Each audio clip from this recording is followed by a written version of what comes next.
Hello everyone, welcome to Biohackers World. We are here in LA. My name is Sierra Clark. I'm the host of Human, which is a YouTube docuseries show where we interview top biohackers, scientists, and high performers. Today we are joined by the lovely Nadège, who is a sex scholar, best-selling author, and founder of Pleasure Science, where she helps you feel healthier and more empowered in your sexuality. Today we are diving into all things sex. Ultimately, trying to understand how a fulfilling sexual life can also be a power driver for better health. We're going to start off with something that's a little bit fun. So Nadège, if you can tell us, what are a few fun facts about sex that you think everyone should know? Oh my gosh, I love this question. So first, the average clitoris is 4 inches long and it gets an erection just like a penis. All animals have erectile tissue. Every single animal, this includes every gender of human, gets an erection. And one reason why I love this fact is because so many of us were taught that an erection like kind of rules the timeline of sex in a sense. Like when you see the cock get hard, and by the way, we're going to say some words today and you're going to be okay. When the cock gets hard, we think, okay, now it's time to move to penetration. And we see this in queer relationships between men. We see this in heterosexual relationships. And so really the one place we don't see this is in queer relationships that are more sapphic or with people who are trans and non-binary who tend to have more orgasms and more pleasure during sex because they're not, and we aren't, because I'm queer, I know you are too, like we're on a different kind of timeline and trajectory because all of these things we're taught about sex don't apply in those bedrooms, if you will. So that's one of my favorite fun facts because I feel like knowing that everybody gets an erection is just so empowering and it reminds you to center your pleasure as well as the pleasure of your lover, right? And so that's one. Another one is your brain is your biggest sex organ. And so that's a super fun fact because if you figure out, like that's one of the reasons why I'm at this Biohackers World Summit. People might think like, what does sex have to do with biohacking? Everything in a sense, because sex rules everything with your health, with your pleasure, with your mental health. But your brain being your biggest sex organ, if I can give everyone a tip, it's do a 14-day experiment where you are not going to shame your fantasies. You give yourself permission to fantasize without shame. I don't care how taboo it is or how taboo you think your thoughts are. Your brain is a safe space. It will not harm you. In fact, studies actually show the opposite. It is healthy and cathartic for us to fantasize about sex without shame. It will actually change your brain chemistry for the better. And let me think, another fun sex fact is some dragonflies have 2 penises. Oh yes. Like, that's cool. That is wild. Yeah. And also why? Like why exactly? Yeah, it's really fascinating. I know, right? We need to talk to like an insectologist and be like, what's happening with the dragonflies? Like, so bringing us back to early days for you. Yeah. I understand that you were taught by nuns in a more conservative environment, which is super interesting. Yeah. So tell us how you went from that upbringing to becoming a sex scholar. What brought you here today? Yeah, well, I was always the person who would get questions about sex. And when I was really young, I had a library card really early. My mom was like, go to the library, read books. And so I would go and I would rent out books on puberty and sex because I was curious. I had no idea what was happening with my body. And I somehow knew that like that wasn't okay with me, like not having information about my body.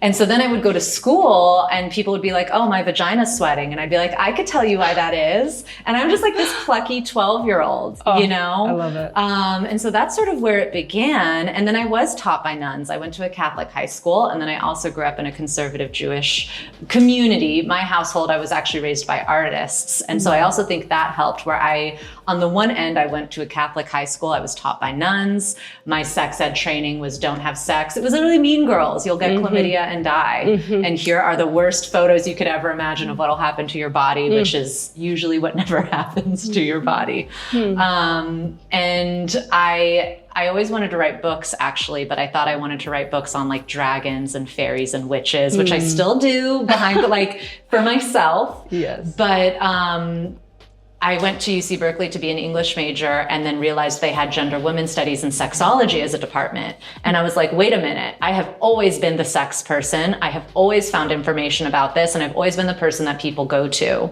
about this, just in my friend group, just personally.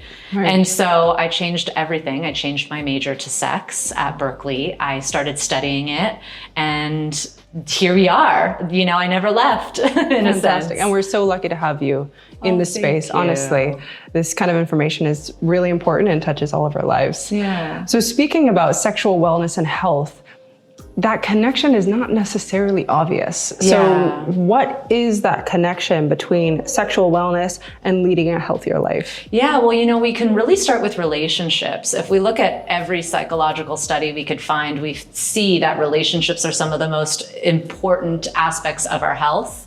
It affects our emotional health, our mental health, and then it does affect our physical health as well, because if your mental health is not doing well, your physical health is going to deteriorate.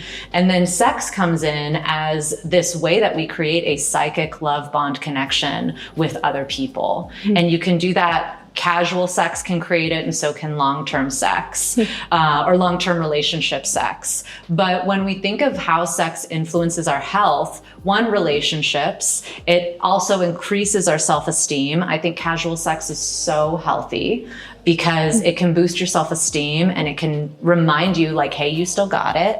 But there's also other things, you know, it improves your brain chemistry. It increases your lifespan. Orgasm literally increases your lifespan. So does masturbation. We should be masturbating as much as we want to. It's also normal if you're someone who doesn't masturbate often. There's no right or wrong way to be sexual. And in fact, I think the first part is really defining what sex means to you. Because there's also people on the asexual spectrum. Right. So there are people who love relationships and love connection, but sex is not going to be their gateway. But if you were to ask them, well, what would you like define intimacy as, they also have a definition. So it doesn't matter where you fall on your libido or your sexuality. We see that sex is a way that we improve relationships, we sustain relationships, and that we connect with our body. It's incredibly healthy. And in fact, so many, well, actually, sex was the first thing humans came together to worship. One of the things I do is study sex history, and we can date back worshiping and celebrating sex over 50,000 years.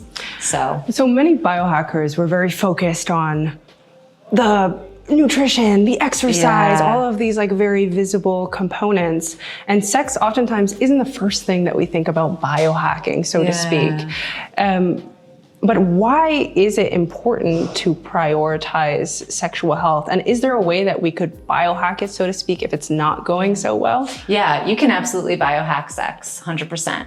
But I would say, wait, say the question again, because there were elements to it, and I want to hit each element. Yeah, so we tend to focus on these other things. Why is it important to ensure that your sexual health is really fulfilled and you're living your best sex life?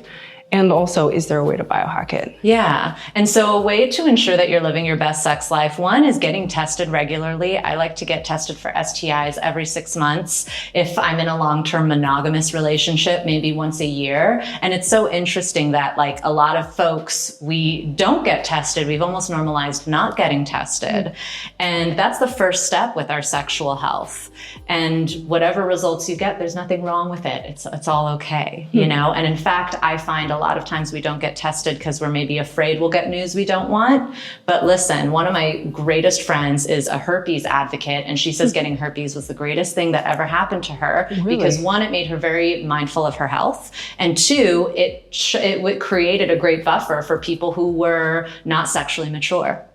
Right? So that's one part is the pure, just your health, right?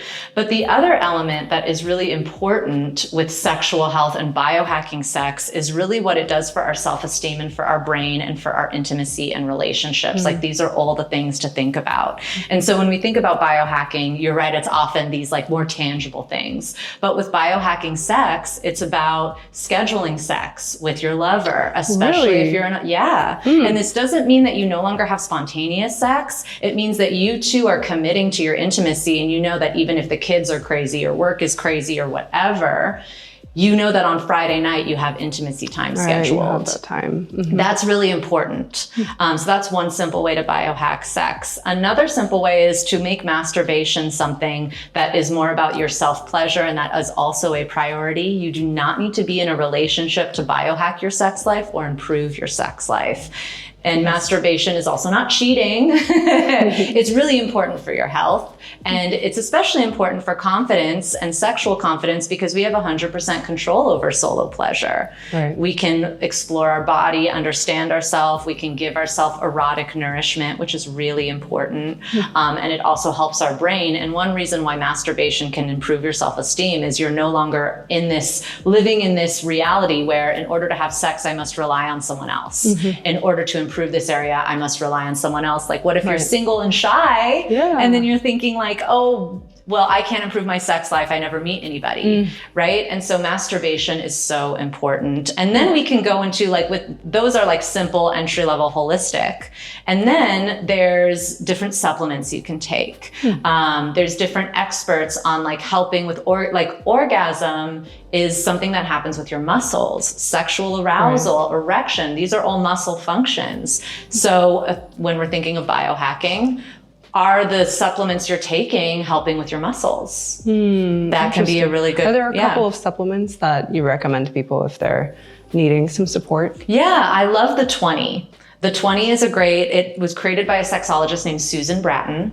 There are several different, and that's another thing. If we're trying to biohack sex, let's look for products created either by sex experts or with sex in mind, because we actually just met someone outside who is a biohacker, and he was like, we started our company actually because of sexual pleasure, and now it does so many other things. Right, the Root brand. Yeah, and so, but that's one that I really like, the 20.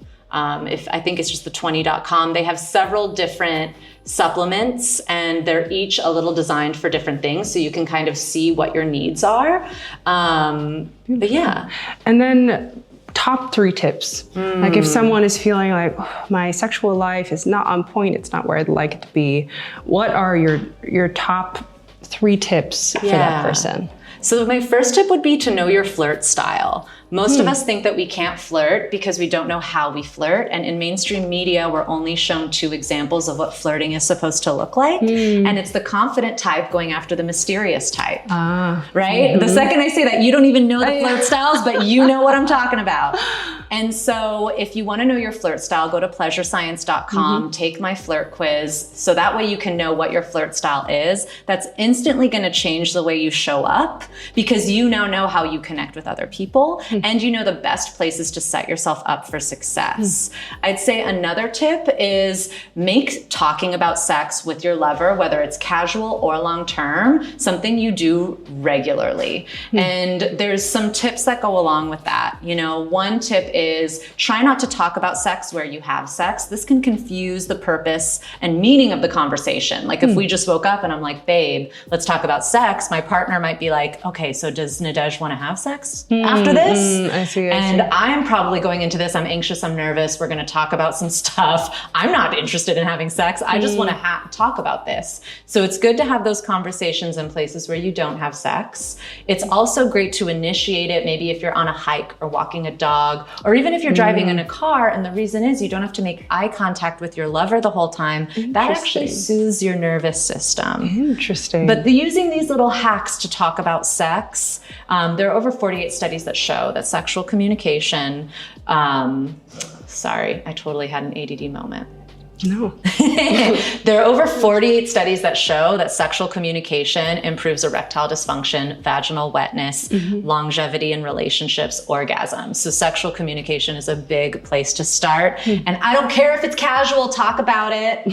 And another thing actually is casual sex is just as meaningful and important as long-term sex. And that is okay. And that's okay. And we should really make it normal to talk with our lover about our feelings and how we feel and relationship expectations. That's another thing we often miss. So I'd say those are some great tips to start with biohacking sex. Well, either way, you started off with talking about sex, not in a place that is the place where you actually have sex. What was the one that you just said? The other one, talk about relationship expectations and make sure that in casual connections, we are normalizing that like everyone is going to have feelings. Oxytocin, the bonding hormone, is released when we have sex. Even if it's casual and you know logically, like I'm not going to date this person, attachments will form, and that's normal. If casual sex is going to be good, we need to have the space to talk about that and be mature about it. But that also, a part of doing that is being upfront about relationship expectations. It's telling your lover, like, yeah, we can talk about our feelings because I want us to, because this will create intimacy, freedom, pleasure. When we can talk about our feelings, sex is so much better. But the other part of that, if it's casual, is, and I'm not your partner. And when we leave, like respect my boundaries of like, yeah, like I'm not going to text you every day. It's not because I don't like you. It's because we're not dating. Right. And so those two things are super, super important. Like the honoring emotion, but also being honest about relationship expectations. Nadege, you are a powerhouse filled with such important information. I'm so glad we're having this conversation. For folks who want to learn more about sexual wellness, where can they go to learn more? Yeah, well, my company is called Pleasure Science. You could go to www.pleasurescience.com. Follow us on Instagram and TikTok at Pleasure Science if you want to make sexual empowerment your new normal, because I'm always talking cool stuff over there. I love it. And listen to the Pleasure Science podcast. This is where I dive deep into fascinating things that you want to know that you've never learned before, like how monogamy was created, like the most interesting facts on sex, how to open up a relationship successfully. I chat with some of the most incredible experts, and you can find the podcast on Apple, Spotify, or YouTube. And be sure to watch us on YouTube. It's really fun over there. Beautiful. Thank you so much, Nadege. I really appreciate you taking the time. Yeah, thank you so much. All right. Yay! Oh, you're such a good interviewer. All right, and if you have not yet been to Biohackers World, guess what? We're coming to Chicago in July and Miami in November. You absolutely want to be there. These events are unlike anything else, and I've never even seen a longevity and health optimization conference in Chicago. So I'm so excited to see all of you in Chicago at Biohackers World.